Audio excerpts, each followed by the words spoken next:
Well, hi there and welcome to the FuturePrint and Pack Summit. My name's Fraser Chesterman. I have with me my colleagues, Caris Kopp. Hello. And Mr. Marcus Timpson. Hello everyone. We just wanted to give you a little preview of what you'll see on the FuturePrint and Pack Summit. So, Caris, what are you looking forward to seeing today?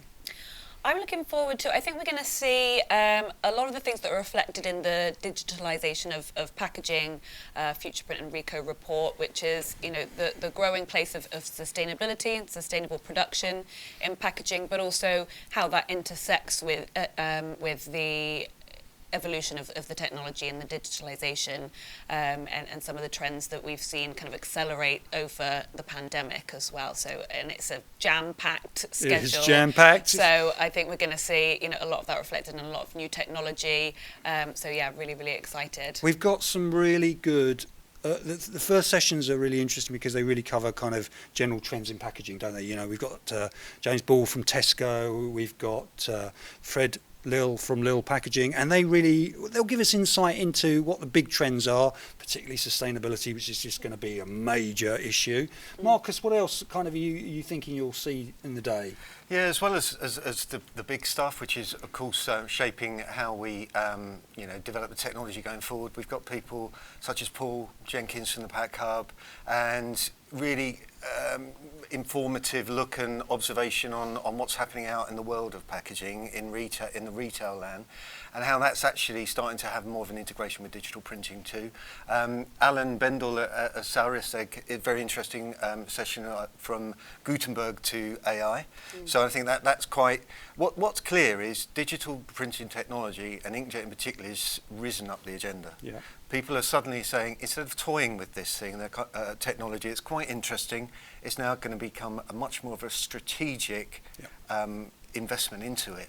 And that's, as Caris said, in terms of accelerating interest and change and so on, that's definitely a factor that's come through this, both from the packaging sector, they're really keen, but also, like you said, the coalescence with what's possible with technology, which is clearly mature and able to work at the speed, at the quality, and solving the bottleneck problems that perhaps we're seeing in the world of packaging around the world in terms of supply chain issues. Yeah, makes sense. And actually, the way the content's laid out is you've got a real mixture of case studies. You've also got some discussions. I know there's a couple of panel discussions, which I'll ask you to give us a bit more info on that.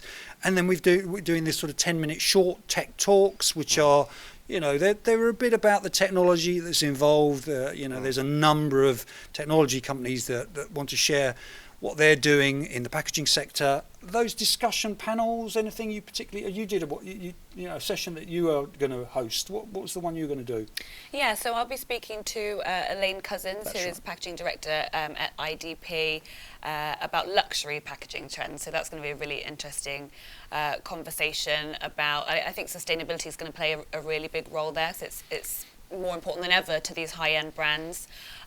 So yeah, that's going to be a really interesting one with some samples. I think packaging is one of those ones where you can really look and feel the end product and engage with it in a really interesting way. So yeah, excited for that. And I know that Marabou also are going to talk a lot about direct to shape, which is interesting because they're very much into printing on glass and the kind of haptic feel of it. So it's kind of a lot about kind of the feeling and the sense you get from printed product on, the creative printed product. Marcus, anything else you wanted to pick up on? Yeah, I like what came through today as well was the sense of collaboration, and in order to sort of meet this changing demand, and actually the demand's changing all of the time, you can't just do this in isolation. It's really important to collaborate. So it was interesting to hear from KBA, Durst, that collaboration, Kaman, and you've already mentioned Marabou, also SIL, developing Artisio, that material that's sustainable and works in flexible packaging, and their work with V-shapes. So it's both a functional material but also a sustainable one, and that's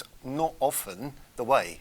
You're either one or the other. Absolutely. So there is a huge amount of innovation that's coming to the fore now, and I guess this event is jam-packed, full of that kind of innovation, whether it's curing, whether it's ink, finishing, Hycon, all of them are incredibly important, but you only really reach the point of solving the big problem once you've collaborated and Yeah, accepted yeah. that you need to do that. And there's some interesting ones on corrugated is one of the examples of something that's really crucial at the moment in the packaging sector. So you've got Durst talking about their collaboration with Koenig and Bauer, you've got Inca, you've got, I think Screen also do some corrugated. Yeah, Screen do, but I mean, Hannes will be delivering something very interesting around what Screen are doing with flexible packaging. Exactly. So Inkjet's starting to work at the right speed, at the right quality, to the point where actually there's not a huge difference, or it's very, very difficult to see the difference in terms of analog v digital.